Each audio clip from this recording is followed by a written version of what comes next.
গতকাল বোমা আর আজ ঢাকার মধুর ক্যান্টিনে ভাঙচুর। ঐতিহ্যবাহী মধুর ক্যান্টিনে চেয়ার টেবিল ভাঙচুর। ঢাকা বিশ্ববিদ্যালয়ের স্মৃতি বিজড়িত ওই মধুর ক্যান্টিন। বাংলা ভাষা আন্দোলনের আঁতুড়ঘর মধুর ক্যান্টিন। বুধবার মধুর ক্যান্টিনে তাণ্ডব চালায় এক ব্যক্তি। ভয়ে ক্যান্টিন ছাড়েন বিশ্ববিদ্যালয়ের পড়ুয়ারা।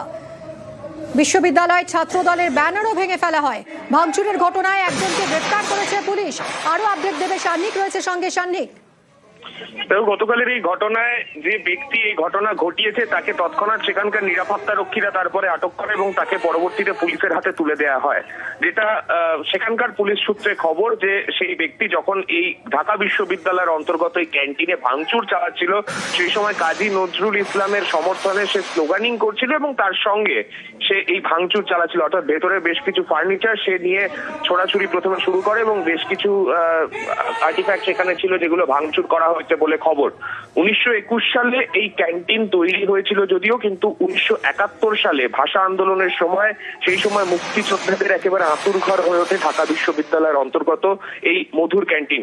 যার নামে এই মধুর ক্যান্টিন, সেই মধুসূদন দেকে সেই সময় 1971 সালে মুক্তিযুদ্ধের সময় তাকে ওই অঞ্চলেই কিন্তু হত্যা করা হয়েছিল এবং সেই ঘটনার পর থেকে এই 1971 সালের পর থেকে এই মধুর ক্যান্টিন কিন্তু মুক্তিযুদ্ধের ইতিহাসের সঙ্গে একেবারে ওতপ্রোতভাবে জড়িয়ে রয়েছে। সেই মুক্তিযুদ্ধের স্মৃতি বিজড়িত একটি জায়গা, সেই জায়গায় এই রকম ভাবে ভাঙচুরের ঘটনা স্বাভাবিকভাবেই বাংলাদেশের যে আইন শৃঙ্খলা পরিস্থিতি যা বর্তমানে কার্যত তলানিতে এসে ঠেকেছে, সেই পরিস্থিতিকে কিন্তু আরো একবার বিশ্বের সামনে তুলে আনলো। নিবি সঙ্গে থাকো সান্নিক।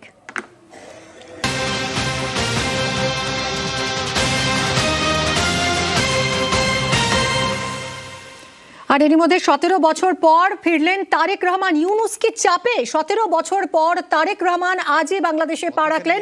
বিএনপি নেতা তারেক রহমান, খালেদা জিয়ার ছেলে তারেক রহমান, লন্ডন থেকে ফিরলেন তিনি।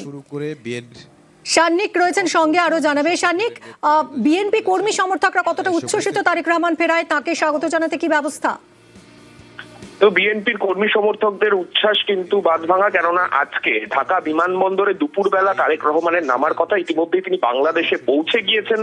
সিলেট বিমানবন্দর থেকে যে কানেক্টিং ফ্লাইট, সেই কানেক্টিং ফ্লাইট সরাসরি ঢাকা বিমানবন্দরের দিকে যাবে।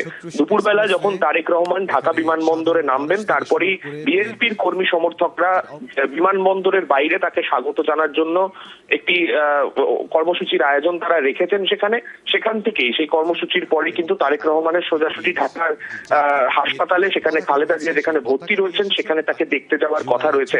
এছাড়াও আজকেই যে ছাত্র নেতার মৃত্যুকে কেন্দ্র করে আমরা দেখেছি সম্প্রতি ঢাকা উত্তপ্ত হয়ে উঠেছিল, সেই হাদির আজকে সমাধিস্থলেও কিন্তু যাওয়ার কথা রয়েছে তারেক রহমানের। যদিও অন্তর্বর্তীকালীন সরকারের তরফে এই যাবতীয় যা কর্মসূচি বা যা রয়েছে সেই সমস্ত কিছুতে উৎসাহ দেয়া হচ্ছে, কিন্তু স্বভাবতই কিন্তু একটা প্রশ্ন পাশাপাশি উঠছে, কেননা ইউনূস সরকার যারা অন্তর্বর্তীকালীন এই সরকারের দায়িত্ব সামলাচ্ছে তাদের কিন্তু যথেষ্ট তারা চাপে, সেই বিষয়টাও কিন্তু আন্তর্জাতিক মহলে যথেষ্ট স্পষ্ট। কেননা সাম্প্রতিক ঘটনা প্রবাহ যদি দেখা যায় সেক্ষেত্রে ফেব্রুয়ারিতে যে নির্বাচন হওয়ার কথা রয়েছে বাংলাদেশে, সেই নির্বাচনে বিএনপি যে একটা বড় ফ্যাক্টর হয়ে দাঁড়াতে পারে সেটা কিন্তু একেবারেই স্পষ্ট। সেক্ষেত্রে ইউনূস বা যারা অন্তর্বর্তীকালীন সরকারে যারা দায়িত্বে রয়েছেন তাদের ক্ষেত্রে একটা নির্বাচিত সরকার আসার যদি সম্ভাবনা তৈরি হয়, সেই জায়গায় তারা যে যথেষ্ট চাপে রয়েছে এবং যে সাম্প্রতিক ঘটনা প্রবাহে আমরা যে ছবি দেখতে পাচ্ছি, একের পর এক বিভিন্ন জায়গায় অশান্তির ঘটনা ঘটছে বাংলাদেশ জুড়ে, যাতে এই নির্বাচন কোনো রকম ভাবে পিছিয়ে যায়, সেই ঘটনার ক্ষেত্রে কিন্তু তারেক রহমানের দেশে ফিরে আসা অত্যন্ত গুরুত্বপূর্ণ এবং ভারত সরকারও কিন্তু কূটনৈতিক ভাবে সেই দিকে কিন্তু যথেষ্টই নজর রাখছে, তেমনটাই বলাই যায়। ধন্যবাদ সান্নিক।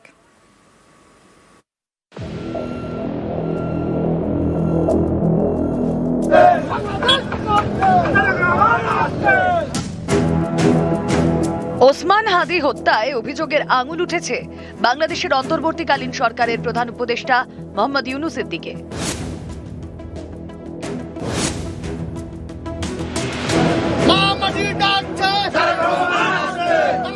বিদেশে থেকেও গত 1.5 দশক ধরে বাংলাদেশের অন্যতম প্রধান রাজনৈতিক দল বিএনপির সমস্ত কর্মকাণ্ডে নেতৃত্ব দিয়েছেন। বাংলাদেশের প্রাক্তন প্রধানমন্ত্রী খালেদা জিয়া যত অসুস্থ হয়েছেন, বিএনপি সমর্থকদের কাছে তত বড় ভরসার জায়গা হয়ে উঠেছেন লন্ডনে থাকা তারেক। জুলাই আন্দোলনের জেরে শেখ হাসিনা দেশ ছাড়ার পর ভার্চুয়াল ভাষণে দলের নেতাকর্মীদের ভোকাল টনিক দেন তারেক। তখন থেকেই জল্পনা ছিল যে কোনো দিন দেশে ফিরবেন তিনি। এরই মধ্যে ভোট ঘোষণা। আওয়ামী লীগকে নিষিদ্ধ করেছে ইউনূসের প্রশাসন। ফলে ফেব্রুয়ারির সাধারণ নির্বাচনে নেই শেখ হাসিনার দল। এমন পরিস্থিতিতে ভোট হলে বিএনপির ক্ষমতা দখলের সম্ভাবনা প্রবল। তারেকের প্রত্যাবর্তন উজ্জীবিত করবে বিএনপি কর্মী সমর্থকদের। ১.৫ দশকের বেশি সময় ক্ষমতার বাইরে বিএনপি। তারেকের নেতৃত্বে ফের ঢাকার সিংহাসনে বসতে মরিয়া লড়াই চালাবেন খালেদার অনুগামীরা। এই পরিস্থিতিতে তারেকের সঙ্গে সহযোগিতার পথে হাঁটা ছাড়া কোনো উপায় নেই ইউনূসের কাছে। খুব বেশি হলে রাষ্ট্রপতির পদ পেতে পারেন তিনি, এর বেশি কিছু নয়।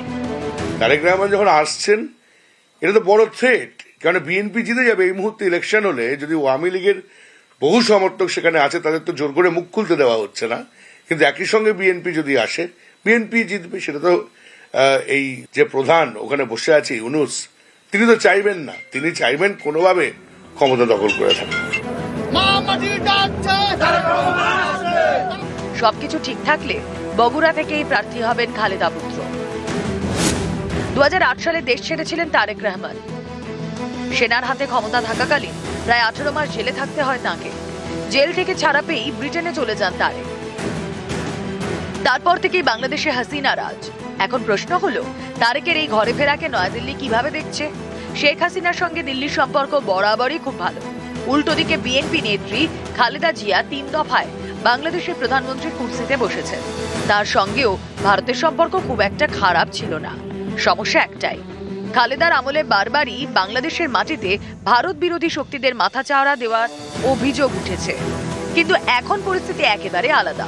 ইউনূসের আমলে নৈরাজ্যের বাংলাদেশ তৈরি হয়েছে। সেখানে এখন ভারত বিদ্বেষের পাহাড়, মৌলবাদী এবং দুষ্কৃতীদের মুক্তাঞ্চলে পরিণত হয়েছে প্রতিবেশী দেশটি। রোজ সেখান থেকে হিন্দুদের আক্রান্ত হওয়ার খবর আসছে। এই পরিস্থিতিতে সেখানে কোনো নির্বাচিত এবং দায়িত্বশীল সরকার এলে দিল্লির পক্ষে তাদের সঙ্গে কূটনৈতিক আলোচনার পথে হাঁটার সুযোগ মিলবে। আওয়ামী লীগ যেমন আমাদের সঙ্গে সম্পর্ক ছিল, ঠিক তেমনি বিএনপি যখন এসেছিল, ভারত কি তার বিরোধিতা করেছিল? বিএনপি তো দীর্ঘদিন ভারতবর্ষের সঙ্গে তারা সম্পর্কে ছিল এবং বায়োলেটারাল এগ্রিমেন্ট ছিল। তখন তো অন্য কোনো সমস্যা সাময়িকভাবে দেখা দিলেও সেখানে তো তেমন কোনো সমস্যা হয়নি যে দুই দেশের সম্পর্ক তলানিতে এসে ঠেকেছে। নিউজ 18 বাংলা। হিংসার আগুনে পুড়ছে পদ্মা পাড়। বাংলাদেশে প্রাণ যাচ্ছে হিন্দুদের। এর প্রতিবাদ বাংলায় সীমান্তবর্তী নানা জায়গায় বিক্ষোভ।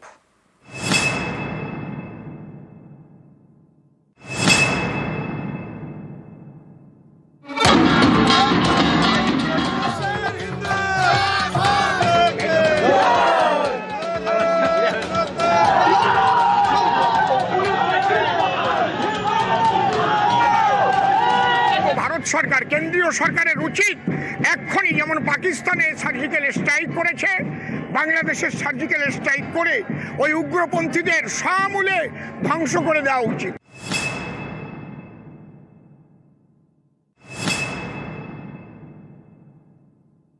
আগামীতে এরকম অত্যাচার যদি চলে, আগামীতে সমস্ত কিছু বন্ধ করে দেওয়া হবে। ওখান থেকে এখানে স্বাস্থ্য পরিষেবা নিতে তারা আসে, এখানে নিতে আসে, ব্যবসা বাণিজ্য করতে আসে, সব বন্ধ। বাংলাদেশ, এই দেশের জন্ম হয়েছে ভারতের হাত ধরে। সেই দেশেই এখন ভারতের জন্য বিদ্বেষের পাহাড়। বেছে বেছে মারা হচ্ছে হিন্দুদের। কয়েকদিন আগে দীপু দাসকে পিটিয়ে পুড়িয়ে মেরে ফেলা হয়। বাংলাদেশে এসবের প্রতিবাদে বাংলায় বিক্ষোভ।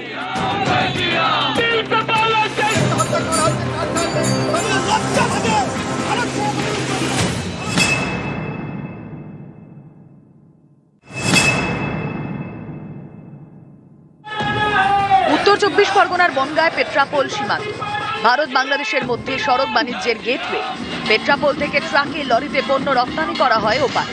এই সীমান্ত লাগোয়া বনগাঁর জয়ন্তীপুর বাজার থেকে বুধবার মিছিল শুরু করে সনাতনী ঐক্য পরিষদ। মিছিলে অংশ নেন 2 বিজেপি বিধায়ক, অশোক কীর্তনিয়া, অসীম সরকার।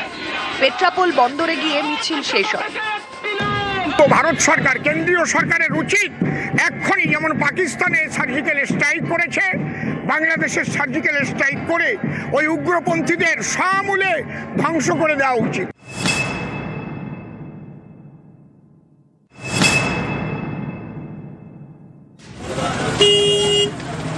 উত্তর 24 পরগনার বসিরহাটে খোজাডাঙ্গা সীমান্ত।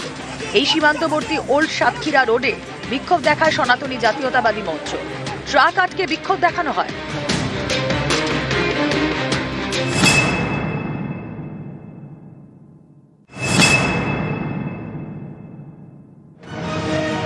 জলপাইগুড়ির ফুলবাড়ি, ভারত বাংলাদেশ সীমান্ত। এদিন এখানেও বিক্ষোভ দেখায় বিজেপি, ডাবুগ্রাম ফুলবাড়ির বিধায়কের নেতৃত্বে।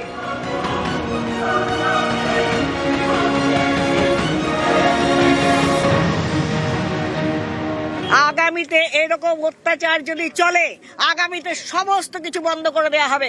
ওখান থেকে এখানে স্বাস্থ্য পরিষেবা নিতে তারা আসে, এখানে নিতে আসে, ব্যবসা বাণিজ্য করতে আসে, সব বন্ধ।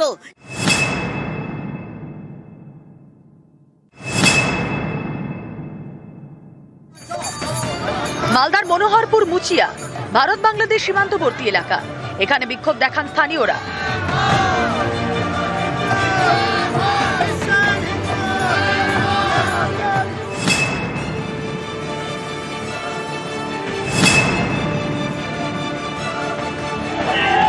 হাওড়া ব্রিজের কাছে বাস স্ট্যান্ড, সেখানে এদিন বিক্ষোভ দেখায় বিজেপি। হাওড়া ব্রিজে ওঠার চেষ্টা করলে বাধা দেয় পুলিশ, আনা হয় গার্ডরেল টপকে এগিয়ে যাওয়ার চেষ্টা করেন বিক্ষোভকারীরা। শুরু হয়ে যায় ধাক্কাধাক্কি, শেষমেশ র্যাক নামাতে হয়। নিউজ 18 বাংলা।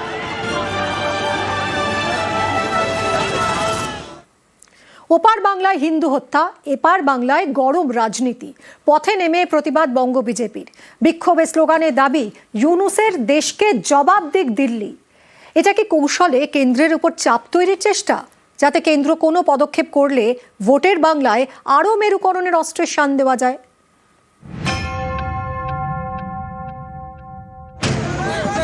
মোহাম্মদ ইউনূসের বাংলাদেশে আক্রান্ত হিন্দুরা নৃশংসভাবে পিটিয়ে পুড়িয়ে হত্যা করা হয়েছে হিন্দু শ্রমিক দীপু দাসকে। প্রতিদিন সকাল থেকে সন্ধে সীমান্তের ওপার থেকে ভেসে আসছে মৌলবাদের হুঙ্কার। মঙ্গলবার রাতে চট্টগ্রামের পশ্চিম বণিকপাড়ায় হিন্দুদের গ্রামে আগুন ধরিয়ে দেওয়া হয়। বাড়ির দরজা বাইরে থেকে বন্ধ করে আগুন লাগানো হয়েছে। ওপারে হিন্দুদের ওপর অত্যাচার, এপারে পথে নেমেছে গেরুয়া শিবির। প্রথমে কলকাতায় বাংলাদেশের ডেপুটি হাই কমিশনের সামনে প্রতিবাদ।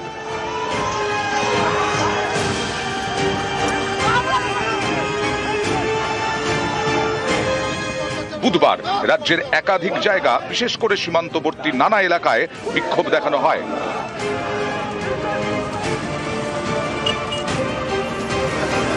বিক্ষোভে স্লোগানে বাংলাদেশে হিন্দু হত্যার প্রতিবাদ, সেই সঙ্গে দাবি হিন্দু হত্যা বন্ধ হোক। বাংলাদেশকে সাবাক শেখাক নয়াদিল্লি। এটা কি কৌশলে কেন্দ্রের উপর চাপ তৈরির চেষ্টা? ওখানে কিছু করতে গেলে সবাইকে মিলে ভাবতে হবে, ভারতবর্ষের সরকারকেও ভাবতে হবে, এদের জন্য ওষুধ দিতে হবে। সেই ওষুধ তো আছে ভারতের হাতে। এই জামাতিদেরকে ভদ্র করতে গেলে একবার ওষুধ দেওয়া দরকার আছে, খুব কড়া ডোজের ওষুধ দেওয়া দরকার। বাংলাদেশে হিন্দু হত্যার প্রতিবাদে পথে নেমেছে বঙ্গ বিজেপি। অনেকের মতে প্রতিবাদের পাশাপাশি এই পদক্ষেপের নেপথ্যে রাজনীতির অঙ্কও রয়েছে। কারণ বাংলাদেশ ইস্যুতে কেন্দ্র কোনো পদক্ষেপ করলে তাকে রাজনৈতিকভাবে ব্যবহারের সুযোগ পেয়ে যাবে বঙ্গ বিজেপি। ভোটের বাংলায় মেরুকরণের অস্ত্রে আরও শান দিতে পারবে, প্রচার করতে পারবে বিদেশেও হিন্দুরা আক্রান্ত হলে তাদের পাশে রয়েছে পদ্ম শিবির। নিউজ 18 বাংলা।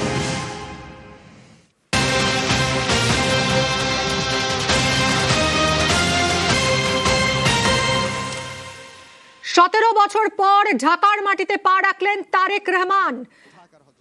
17 বছর পর দেশে ফিরলেন তারেক রহমান। বিদেশে থেকেও গত 1.5 দশক ধরে বাংলাদেশের অন্যতম প্রধান রাজনৈতিক দল বিএনপির সমস্ত কর্মকাণ্ডে নেতৃত্ব দিয়েছেন তারেক রহমান। 17 বছর পর আজ তিনি ফিরলেন ঢাকায়। সান্নিক, আমাদের প্রতিনিধির সঙ্গে কথা বলবো। সান্নিক, বাংলাদেশের রাজনৈতিক ইতিহাসে কি একটা নতুন অধ্যায়ের সূচনা হতে চললো? দেখো, এর আগে যে কটি বাংলাদেশের সাধারণ নির্বাচন হয়েছে প্রত্যেক ক্ষেত্রেই আমরা দেখেছি আওয়ামী লীগ এবং বিএনপি দুটোই মূল প্রতিদ্বন্দ্বী দল হিসেবে একে অন্যের মোকাবিলা করেছে। কিন্তু এবার সাধারণ নির্বাচনের ছবিটা কিছুটা হলেও আলাদা, কেননা এবার এই সাধারণ নির্বাচনে আওয়ামী লীগ অংশ নিতে পারবে না। তাই সেই জায়গায় দাঁড়িয়ে বিএনপি যে অন্যতম একটা বড় সড় ফ্যাক্টর তা কিন্তু আগে ভাগেই বোঝা যাচ্ছে। এবং এই বিএনপির এখন খালেদা জিয়া অসুস্থ থাকার কারণে তারেক রহমানই কিন্তু মুখ। তাই 17 বছর পর তার বাংলাদেশে ফিরে আসা অবশ্যই প্রত্যেকের নজর সেই দিকে রয়েছে, আন্তর্জাতিক মহল তাকিয়ে রয়েছে এর দিকে। এবং যেরকম বিভিন্ন ক্ষেত্রে আমরা দেখছি কট্টরপন্থীদের যেরকম বিভিন্ন দাপট, যেরকম বিভিন্ন রকম হামলার ঘটনা, আইন শৃঙ্খলা পরিস্থিতির অবনতির ছবি বাংলাদেশ জুড়ে চলছে, তাই সেই পরিস্থিতি মোকাবিলার ক্ষেত্রে বিএনপি এবং তারেক রহমান তারা যে একটা গুরুত্বপূর্ণ ভূমিকা নিতে পারেন সেইটা কিন্তু ভারত সরকারের তরফেও সেই কারণেই কূটনৈতিকভাবে গোটা বিষয়টার দিকে নজর রাখা হচ্ছে। পাশাপাশি ইউনূস সরকার যারা অন্তর্বর্তীকালীন সরকারের দায়িত্বে রয়েছেন, আপাতভাবে তারা এই গোটা বিষয়টা অর্থাৎ তারেক রহমানের ফিরে আসার ক্ষেত্রে তারা পুরোপুরি বিষয়টার সমর্থনে থাকলেও আমরা যে ছবি দেখতে পাচ্ছি একের পর এক বিভিন্ন ঘটনা যা নির্বাচনকে পিছিয়ে দেওয়ার একটা প্রক্রিয়ার অংশ হিসেবে অনেকে মনে করছেন, তা কিন্তু আপাতভাবে ইউনূস সরকার যে চাপে আছে তাকেই কিন্তু প্রমাণ করছে। স্বভাবতই তারেক রহমানের আজকে 17 বছর পর বাংলাদেশে পা দেয়া রাজনৈতিকভাবে অত্যন্ত তাৎপর্যপূর্ণ। নিঃসন্দেহে সান্নিক, দীর্ঘদিন পর তিনি এলেন, দীর্ঘ 17 বছর পর তিনি ঢাকার মাটিতে পা রাখলেন। কতটা উন্মাদনা এই মুহূর্তে বিএনপি সমর্থকদের মধ্যে, তাকে স্বাগত জানাতে কি কি ব্যবস্থা রয়েছে? দেখো, ঢাকা বিমানবন্দরের বাইরেই, বিমানবন্দরের ঠিক বাইরেটাতে বিএনপির যারা সমর্থকরা রয়েছেন তারা অপেক্ষা করছিলেন দীর্ঘক্ষণ ধরে। কিছুক্ষণ আগেই আমরা খবর পেয়েছিলাম সিলেট বিমানবন্দরে তার বিমান নেমেছিল, সেখান থেকে সেই বিমানই সরাসরি ঢাকা বিমানবন্দরে এসে পৌঁছেছে। তারেক রহমান বাইরে আসার পরে যে উন্মাদনা তাকে ঘিরে, তাকে যে স্বাগত জানানোর জন্য যে কর্মসূচি, তা কিন্তু বিএনপি কর্মী সমর্থকরা আগে ভাগেই নিয়ে রেখেছিলেন। 3 দিন ব্যাপী বিএনপির কর্মী সমর্থকরা তারা বিভিন্ন কর্মসূচি পরিকল্পনা করে রেখেছেন তারেক রহমানকে সামনে রেখে, এবং আসন্ন সাধারণ নির্বাচনকে মাথায় রেখে তারেক রহমানকে ঘিরে তাদের যা যা কর্মসূচি তা যে আদতে নির্বাচনমুখী তা কিন্তু একেবারেই স্পষ্ট।